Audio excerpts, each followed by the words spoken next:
John White here, coming to you early in the morning on December 9th from my office down here in Naples, Florida.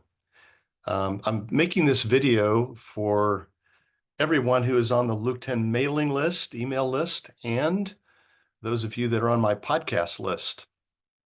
And it's really, first of all, to just express appreciation to all of you. You have carried us in your heart, Luke 10. You've carried Luke 10 in your heart. You've prayed for us. You have sent people to us. And many of you have supported Luke 10 financially. And I want you to know how grateful I am and how grateful we are. I'm sort of speaking on behalf of the mission circle. So Tony and Kent, Shannon, Zach, Susan, all of us together are just so grateful for all of you guys. It's part of this relational revolution that is underway that is so exciting. We feel honored to be a part of it and appreciate you guys helping us, supporting us in that and joining us on that journey.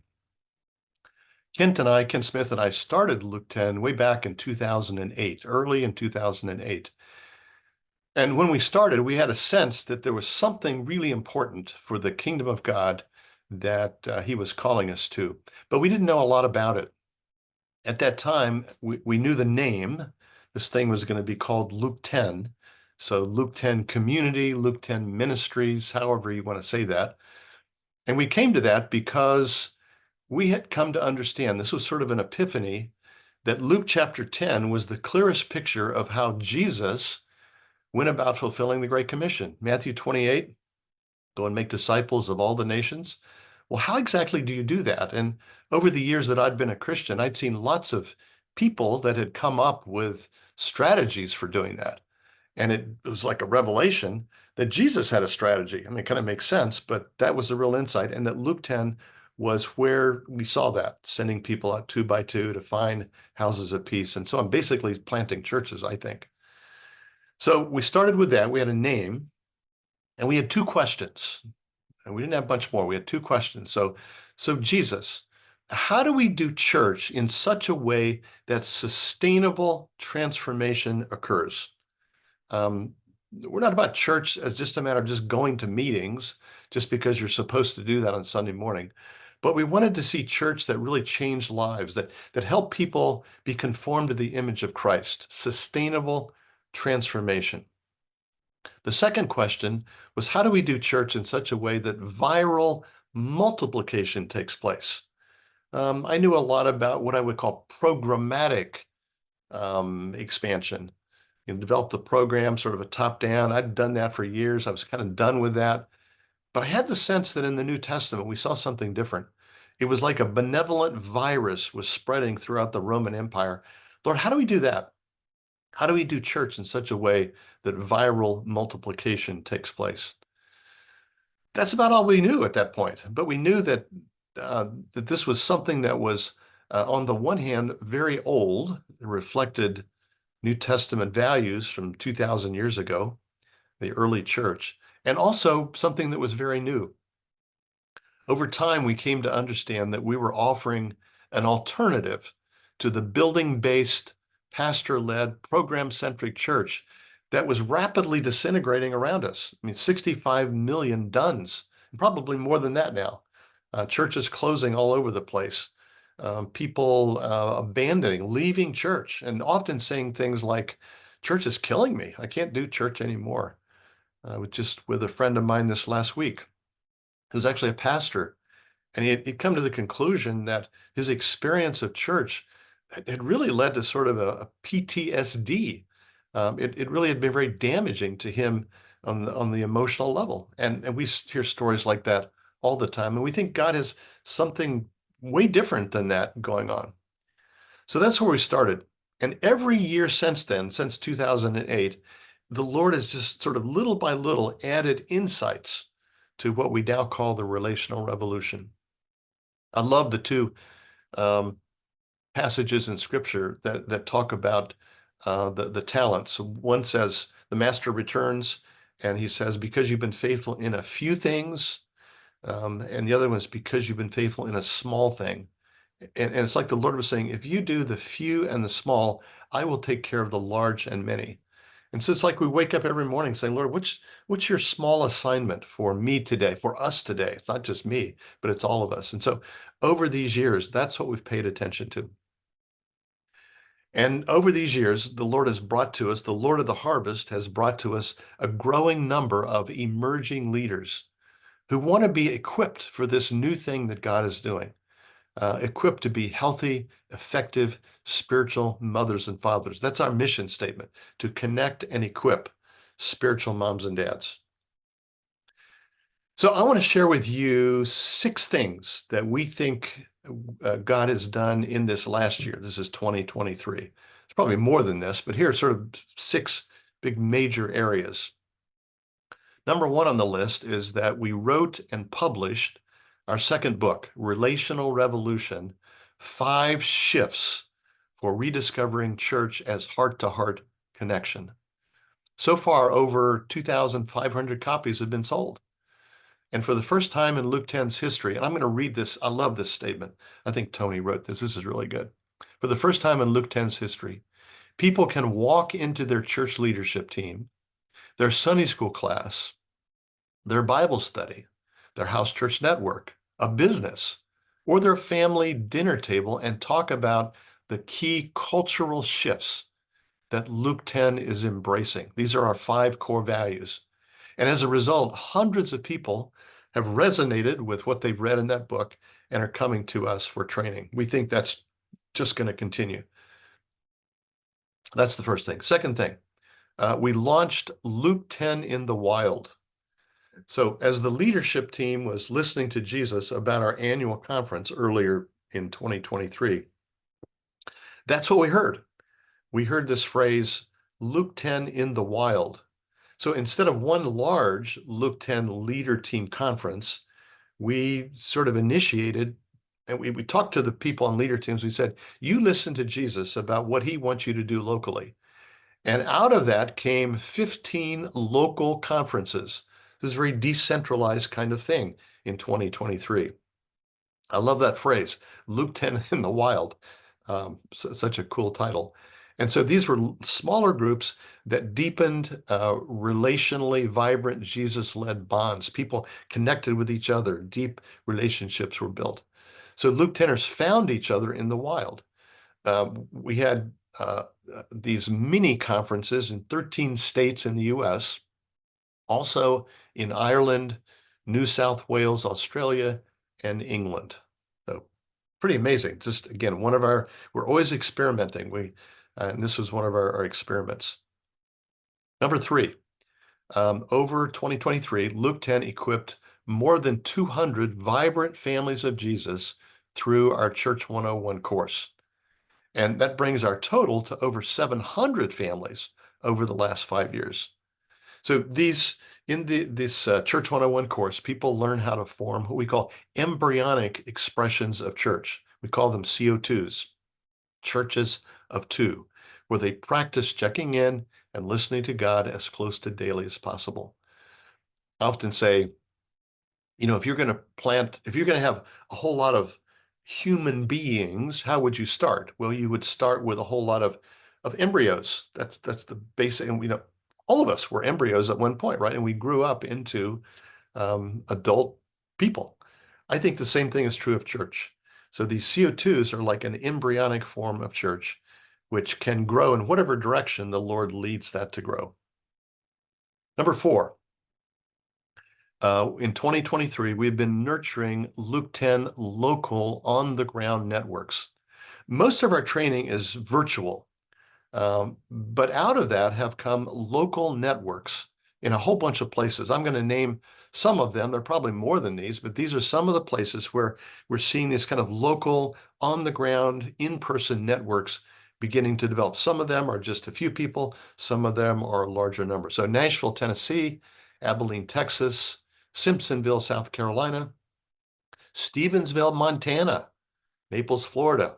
That's us here. Jackson, Wyoming, Palm Bay, Florida, Traverse City, Michigan, Eden Prairie, Michigan, Santa Barbara, California, Brisbane, Australia, London, UK, and then probably lots more. So that's really fun to see. There's the virtual training online, but then on the ground, the result of the training is that these networks are developing. And that's just going to continue, I think. Number 5, in 2023, Luke 10 has initiated 9 new leader teams. These communities of practice called leader teams provide Christian leaders with space for healthy giving and receiving relationships that equip them for reproducible and sustainable local ministry. We now have about 40 of these leader teams. They're multinational, intergenerational, and serving a total of probably 275 leaders. This is where people, after they go through Church 101, if they resonate with what they've learned, then we offer them the opportunity to being part of a leader team. Number 6, we have trained 11 new Luke 10 facilitators. As you know, facilitators are a key part of what we do in Luke 10. We now have about 75 that have been trained. These are people from around the world. We call them signal repeaters sometimes. Each of them have undergone about 50 hours of apprentice training so they can effectively and consistently facilitate joy-fueled, Jesus-led communities. As I see what goes on in facilitator training, I've often thought, I think I would trade my seminary education for going through something like this. It is so practical and so transformational. So wish this had been available back in 1969 when I started seminary. So those are some of the major things that we've seen happen in 2023. I want to share with you kind of what we feel like the Lord is saying to us about 2024, this year that's coming up, as we continue to connect and equip leaders. Here are the things that we think the Lord is speaking to us about. Number 1, we think we're supposed to write and publish and market Jesus-led. This is our next book in our series of Relational Revolution Values series. Number 2, want to host a global leader team conference. Last year, the conferences were decentralized. This year, we'll all be together. So that's going to be a fabulous time. Tentative date is Labor Day weekend. For those of you outside the US, our Labor Day is the first Monday in September. So it'll be that weekend. Susan Ramsey is our conference coordinator. And I'm going to mention a number of names. These are staff people. And when you contribute to Luke 10, this is what you're paying for. You're paying for their salaries. Susan Ramsey is one of those. She's forming a conference circle. They already have a location picked out, dates. You'll be getting more information about that. I encourage you to, if you're in a leader team, this is only for leader team people.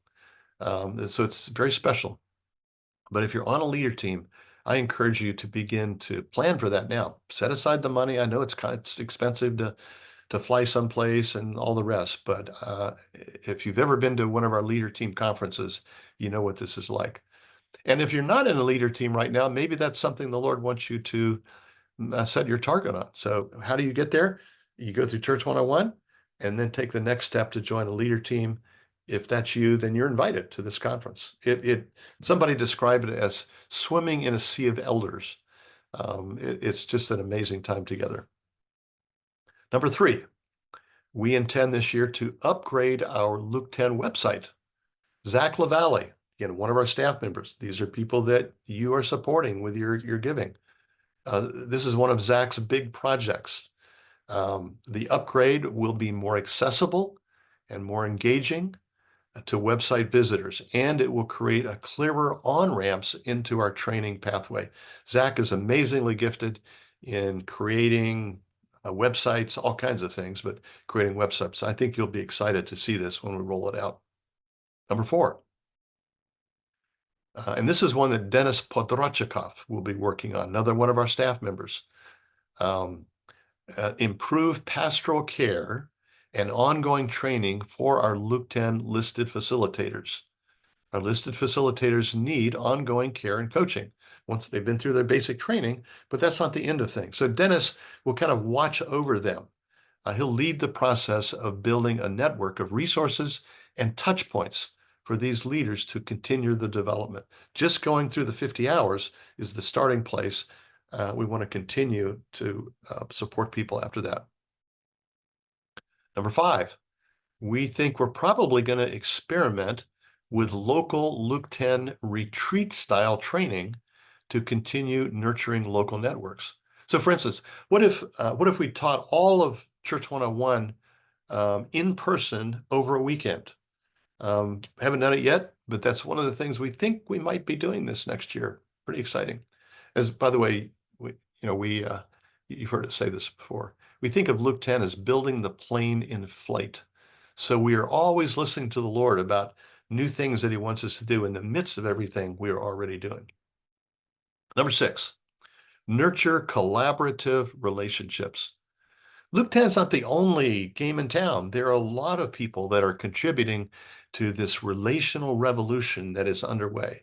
And we want to collaborate with folks like Life Model Works, that's Jim Wilder and his gang, Thrive Today, that's Chris Corsi and his folks, the Emmanuel Approach, Carl Lehman, Face-to-Face Ministries, Alive and Well, Table and Well, Communitas, and many more.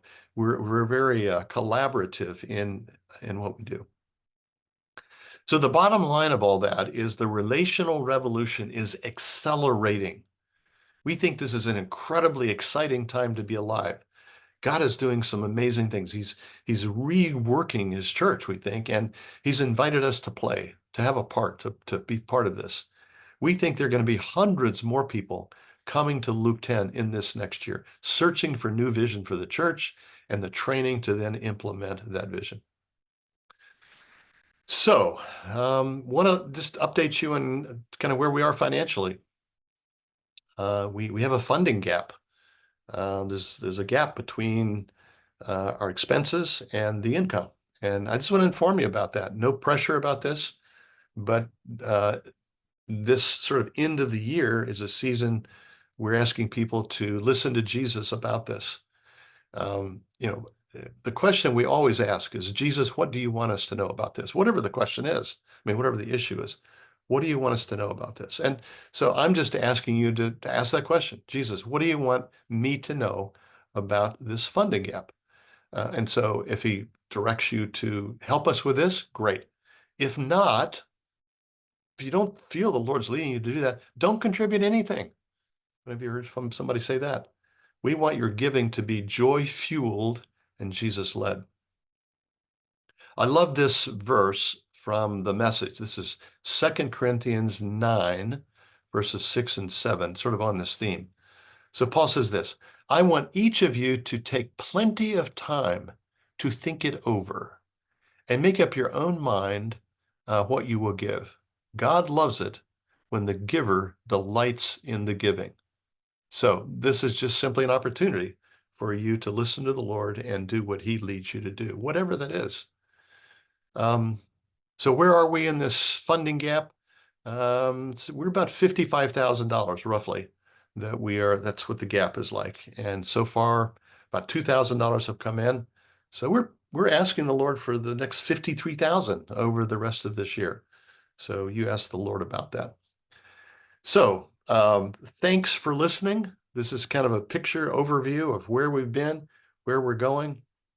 We are so excited to be able to play a part in this revolution where the Lord of the harvest is kind of reforming his church, if you will, taking it back in some ways to what the early church was like. And we're delighted that you guys are part of that with us. And again, appreciate so much the many ways that you have supported and encouraged us. So again, John White here on behalf of our mission circle, Kent, Tony, Shannon, Susan, and Zach.